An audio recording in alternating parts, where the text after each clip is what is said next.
Kajabi versus Kartra, two of the biggest all-in-one platforms for building and growing your online business.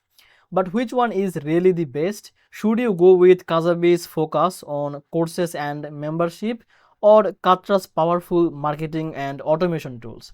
By the end of this video, you will know exactly which one is the right fit for your business. Welcome back to Easy Access Tech, the channel where we make technology simple and useful for your business.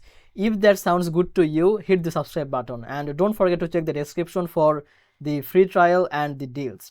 Now let's dive in the video. First, let's talk about the Kajabi. This is built mainly for course creators, coaches, and the membership site owners. If your main business is creating online courses, delivering coaching programs, or selling digital education, Kajabi is made for you. Kartra, on the other hand, is more for marketers and entrepreneurs who want everything in one place. Funnels, emails, membership, video hosting, help desk, each and everything. It's perfect for people who are running a full digital business, not just courses. Now let's talk about the ease of use. Kajabi has very clean and user-friendly design. Everything feels simple and polished, especially when you are setting up courses or landing pages. Everything feels simple and it's made for people who don't want to stress about tech. Kartra is also powerful, but it's not as smooth as Kajabi. The interface has more options, which can be overwhelming for beginners.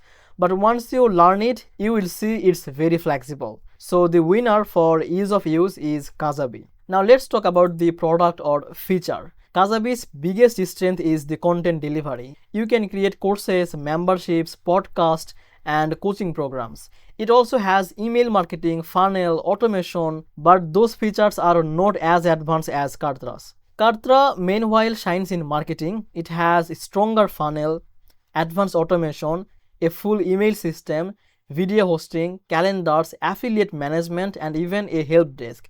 It's more of a run everything under one tool. If you are focused on education and course experience, then Kajabi is a better option for you. But if you want marketing firepower, then Kartra is the stronger point. Okay, now let's talk about the pricing. Kajabi starts at around $71 per month per user, which is not cheap, but it gives you unlimited hosting, beautiful template, and the all course tools you need. Other side, Kartra starts lower at about $59 per month and it gives you more marketing features for the price. But Kajabi is still seen as more premium in terms of the design and content delivery. Kajabi can be expensive and its marketing tools are not as advanced as other platform. And other side, Kartra gives you more feature but the design is not as smooth and it can feel harder to use. So which one should you choose? If your main focus is creating and selling courses, memberships or coaching, then Kajabi is the best choice. If you want all-in-one marketing power, stronger funnel and flexibility, Kartra is the winner in this point. Kajabi is like a luxury classroom and Kartra is like a full business control center. So now I hope you understand which one is a better choice for you. If this video helped you, then please make sure to like this video and subscribe this channel. I will see you in the next video.